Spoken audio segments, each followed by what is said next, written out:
एप्रिलमध्ये ही भागात उन्हाचा चटकाही वाढणार आहे। उष्णतेच्या लाटाही काही जिल्ह्यात येणार आहेत। नमस्कार मित्रांनो, बातमीची स्टोरी या आपल्या युट्यूब चॅनलच्या हवामान अपडेटमध्ये तुमचं मनपूर्वक स्वागत। संपूर्ण एप्रिल मधल्या दिवसाच्या कमाल तापमानाच्या अंदाजाचा हा देशाचा नकाशा पहा आणि रंगानुसार तापमान समजून घ्या।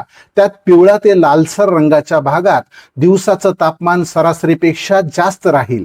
हिरव्या रंगाच्या भागात सरासरी इतकं तापमान, तर निळसर भागात सरासरीपेक्षा कमी तापमान राहण्याची शक्यता आहे। आता महाराष्ट्राकडे पहा।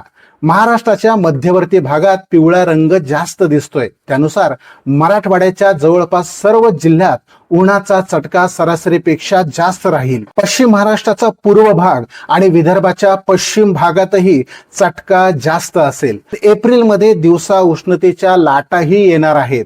त्याचा अंदाज देणारा हा नकाशा पहा। यात लाल रंगाच्या भागात उष्णतेच्या लाटांचे दिवस जास्त राहण्याची शक्यता आहे। महाराष्ट्राकडे पाहिलं तर नाशिक, धुळे, नंदुरबार, अहिल्यानगर, पुणे, सातारा, सांगली आणि सोलापूर या जिल्ह्यात उष्णतेच्या लाटांचे दिवस जास्त राहण्याचा अंदाज आहे।